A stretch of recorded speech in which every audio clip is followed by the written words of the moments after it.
प्रिय मित्रों, नमो नमः। इस YouTube चैनल संस्कृत कौमुदी में मैं संजय मौर्य आप सभी लोगों का हार्दिक स्वागत करता हूं। मित्रों, इस समय हम लोग अध्ययन कर रहे हैं छंद का, और कल की कक्षा में हम लोग छंद के प्रकार और छंद में लघु और गुरु की मात्रा को हम लोग किस प्रकार से लगाते हैं और इसके आठों गणों का में वर्णों का क्रम क्या होता है, इन आठों गणों को हम लोग किस प्रकार से याद रखेंगे, ये सब कल की कक्षा में अध्ययन कर चुके हैं। और साथ ही हम लोग इंद्र वज्रा और उपेंद्र वज्रा इस छंद में भी कितने वर्ण होते हैं, किस प्रकार से मात्राओं को लगाते हैं, उदाहरण के साथ अध्ययन कर चुके हैं। और अब आज की कक्षा में 12 वर्ण वाले जो छंद है यह वंशस्थ, चलिए इसके बारे में अध्ययन करते हैं और इसको गायन करके देखेंगे, इसको गाते भी कैसे हैं। यद्यपि सब लोग अपना अलग अलग तरीके से इसको गा लेते हैं, वैसे मुझे बहुत ज्यादा गाने नहीं आता, लेकिन जिनकी आवाज मधुर है वो बेहतर इसको गा सकते हैं। ठीक, तो चलिए देखते हैं मित्रों हम लोग इस वंशस्थ छंद को। तो ये रहा पहले लक्षण, लक्षण से समझते हैं, और लक्षण मित्रों हम लोगों को प्रायः सभी छंदों के याद भी करना पड़ेगा, है ना। अच्छा, एक चीज और जानिए मित्रों कि यह संस्कृत जगत में जितने भी कवि हुए हैं सबने अगर ज्यादा छंदों का प्रयोग किया है, मतलब प्रायः कवियों ने जो ज्यादा छंदों का जो प्रयोग किया है तो वह है वंशस्थ छंद। वंशस्थ छंदों का ही प्रायः कवियों ने ज्यादातर प्रयोग किया है, क्योंकि इसमें देखिए, पहले चलिए इस पे थोड़ी सी चर्चा कर लेते हैं। क्योंकि इसमें देखिए यह सबसे रचना की दृष्टि से लोगों को सरल प्रतीत होता है। यद्यपि हमें नहीं कह रहे कि अन्य छंदों में रचना नहीं हुई, लेकिन प्रायः कवियों ने सभी लोगों ने इस छंद का प्रयोग किया है।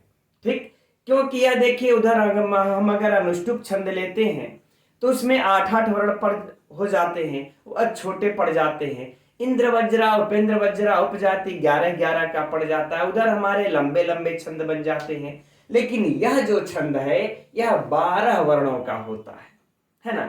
और इसमें कवि जो है अपने मनोभावों को, उस रचना के कंटेंट को बेहतर ढंग से व्यक्त कर सकता है, इसलिए जो है वंशस्थ छंद बहुत ही प्रसिद्ध है और प्रायः कवियों के द्वारा प्रयोग किया हुआ छंद है। तो देखते हैं इसके लक्षण को। हम लोग कह रहे हैं कि जताओ तू वंशस्थ मुदीरितम जरौ, है ना। इसके सारे लक्षण मित्रों इसी में घट जाएंगे। तो पहले हम लोग इसके अर्थ को देखते हैं।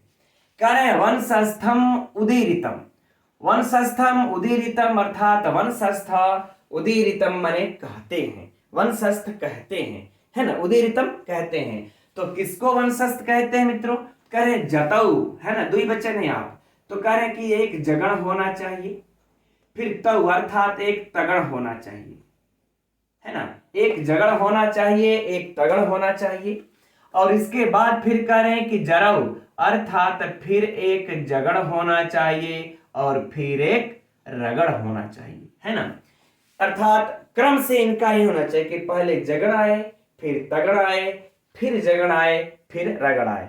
अब मित्रों हम सभी लोग जानते हैं, कल की भी कक्षा में चर्चा हो चुकी है, हर गण में 3-3 मात्राएं होती हैं, है ना। अर्थात एक 3-3 मात्राएं नहीं, 3-3 वर्ण होते हैं। तो 3-3 6, 3 9, 3 12।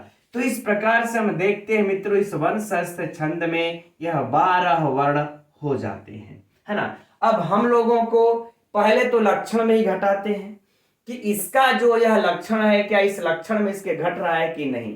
फिर हम लोग बहुत ही प्रसिद्ध इस किरातार्जुनीयम के उदाहरण को भी देख लेंगे। तो देखिए 1 2 3 4 5 6 7 8 9 10 11 12 हो गया ना, 12 वर्ण। ठीक, और यह 12 वर्ण भी मित्रों इसी क्रम में इस लक्षण में आएंगे, अर्थात जगण तगण फिर जगड़ और रगड़। ठीक, अब इसमें ज्यादा एक्स्ट्रा मित्रों कुछ नहीं है, बस वंशस्थ उसी को कहते हैं जिसमें क्रम से जगण आए, तगण आए, फिर जगड़ आए और फिर रगड़ आए। ऐसे छंद को हम लोग वंशस्थ छंद कहते हैं। लक्षण में भी अगर इसके हम लोग इस जगड़ को घटा लें, चलिए लक्षण में भी एक बार घटा लेते हैं तो उदाहरण को फिर हम लोग देखा जाएगा। फिर गायन इसका भी कर लिया जाएगा थोड़ा बहुत। तो कह रहे हैं जगड़। अब जगड़ में मित्रों क्या होगा, तो हम लोगों ने कल ही बताया कि या माता रा ज भा न। तो हम लोग जब उसमें करते हैं मित्रों तो क्या आता है, ज भा न, ठीक। अर्थात एक लघु हो जाएगा, एक गुरु हो जाएगा, एक लघु हो जाएगा, यही आएगा जगड़ में, है ना, कि एक लघु गुरु फिर लघु। तो देखिए ज में लघु क्योंकि ह्रस्व है, औ की मात्रा तो गुरु हो गया, अब तू लघु क्योंकि अब छोटा ओ की मात्रा है, राइट। अब इसी तरह से देखिए क्या है तगड़, तो या माता रा तारा ज, तारा ज। तो मित्रों तगड़ में हमारा कौन सा हो जाएगा, तगड़ में तारा ज यानी कि गुरु गुरु लघु तारा ज, ठीक। अब देख लेते हैं वंश। अब वह में मित्रों हम लोगों ने कल अध्ययन किया था कि वह जब किसी वर्ण पे अगर चंद्र बिंदी हो जाए तो वह गुरु हो जाता है ना। अब स भी क्या हो जाएगा, गुरु, क्योंकि इसके बाद यह आधा अक्षर आ गया है, तो हम लोग भी इसको क्या लगा लेंगे, गुरु। अब इसके बाद थ है, हो जाएगा लघु। अब इसके बाद फिर क्या आना चाहिए, जगड़ आना चाहिए, यानी एक लघु गुरु लघु। तो मुंह पर क्या है, लघु, द पर क्या है, गुरु, और फिर र पर छोटी की मात्रा है तो लघु। अब इसके बाद क्या आना चाहिए मित्रों, रगड़, तो राज भा, है ना, या माता राज भा यानी कि राज भा। रगड़ में क्या क्या हो जाएगा, रा ज भा यानी कि मध्य में लघु और आदि अंत में गुरु। तो देखिए तम पे क्या है, गुरु, अनुस्वार है तो गुरु, ज पे क्या हो जाएगा, लघु, और र पर भी क्या हो जाएगा, गुरु, क्योंकि यह दीर्घ है। तो देखिए इस लक्षण में भी मित्रों हम लोगों का इसका जो है ना, इस लक्षण में जो यह जगड़ तगड़ है बिल्कुल एकदम क्रम से घट गया, है ना। अब इसी चीज को हम लोग जो है कि यहां पर भी देख लेते हैं कि 12 अक्षर आया है कि नहीं आया है। तो गिनिए, सोचिए कि उस समय रचना करना कितना मित्रों कठिन रहा होगा। अभी इस उदाहरण के बारे में जान ही रहोगे आप लोग, किरातार्जुनीयम का हम लोगों का पाठ्यक्रम में है ना, प्रथम सर्ग द्वितीय श्लोक है। तो यहां पर देखिए 1 2 3 4 5 6 7 8 9 10 11 12 गिन लीजिए कहीं से भी। आजकल ऐसी रचना, आजकल तो कभी लोग मुक्तक छंद में ही चलते हैं, उनका कोई हिसाब किताब नहीं होता। लेकिन पहले सोचिए कि इस क्रम में कि 12 वर्ण हो, वो इस क्रम में हो, सोचिए कि कितना दिमाग लगा करके लिखना पड़ रहा होगा उस समय उन लोगों को, कि वह सोचिए कितना ब्रॉड माइंडेड वो लोग रहे होंगे, है ना। 1 2 3 4 5 6 7 8 9 10 11 12 गिन लीजिए, कैसे भी 12 ही 12 आएंगे, है ना। अब मात्रा भी लगाएंगे तो जभान क्री पे लघु है ना, त गुरु है, क्यों, क्योंकि कृत प्रमाणस्य, तो प्र हो जाएगा मित्रों, तो यह क्या हमारा त हो जाएगा गुरु। अब यहां पर क्या बच जाएगा, तब लघु, है ना, यहां पर क्या बच जाएगा, लघु। तो कृत प्रमाण से आधा अक्षर त में गया और इधर हो गया लघु। फिर इसके बाद देखिए तगड़ है तो गुरु गुरु लघु, तगड़ है ना, तो गुरु गुरु लघु। तो देखिए ड़ा पे गुरु, म पे गुरु क्योंकि आधा अक्षर इधर स है, तो इधर वाले पर ही होगा गुरु, यह पर फिर लघु। तो देखिए यह क्या हो गया हमारा जगण, ई क्या हो गया हमारा तगड़। अब इधर देखिए क्या आएगा जगण, फिर यानी कि लघु गुरु लघु, तो लघु म, अब ह पर बड़ी की मात्रा है तो गुरु। अब इसी तरह से मित्रों म पर क्या हो जाएगा हम लोगों का लघु क्योंकि लघु, अर्थात जगण हमारा कंप्लीट हो गया। फिर देखिए रगण में गुरु लघु गुरु, तो ह पर क्या है गुरु, भू पर क्या है लघु, और ज पर क्या है गुरु, है ना, क्योंकि ए हमारा दीर्घ ही होता है, ठीक। अब इसी प्रकार से मित्रों आप लोग भी लगा करके अभ्यास कर लीजिएगा। अब देखिए इसको गाते कैसे हैं, ठीक, चलते हैं इस पर। तो गाएंगे कैसे, जतौ तु वंशस्थमुदीरितं जरौ, जतौ तु वंशस्थमुदीरितं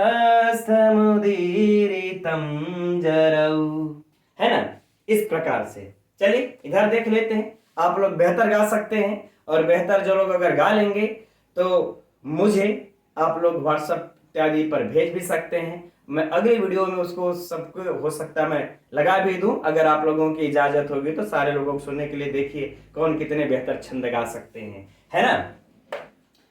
इधर देखते हैं। कृत प्रणामस्य मही भुजे जितां सपत्नेन निवेदयिष्यतः न विव्यथे तस्य मनो न हि प्रियं प्रवक्तुमिच्छन्ति मृषा हितैषिणः। है ना, आप लोग और मधुर आवाज में गा सकते हैं, थोड़ी सी मेरी फटी फटी सी आवाज है, ठीक है। फिर से एक बार देख लेते हैं। इस तरह से साथ में भी गा सकते हैं, चाहे बाद में भी आप लोग अभ्यास कर सकते हैं इसको इस प्रकार से। कृत प्रणामस्य मही भुजे जितां सपत्नेन निवेदयिष्यतः न विव्यथे तस्य मनो न हि प्रियं प्रवक्तुमिच्छन्ति मृषा हितैषिणः। है ना, तो इस प्रकार से मित्रों यह छंद गाते हैं, वंशस्थ छंद, और उम्मीद करते हैं आप सभी लोग इसको जानते भी होंगे। बस एक बार थोड़ा सा रिवीजन मेरे साथ। और अभी 12 वर्णों में ही मित्रों हम लोगों का क्या आता है, द्रुत विलंबित माह। द्रुत विलंबित माह आता है, भुजंग प्रयात आता है, भुजंगम प्रयातम चतुर्भिर यकार, है ना। इसके जो लक्षण है, द्रुत विलंबित माह नभव भरो, इसको भी गाते हैं।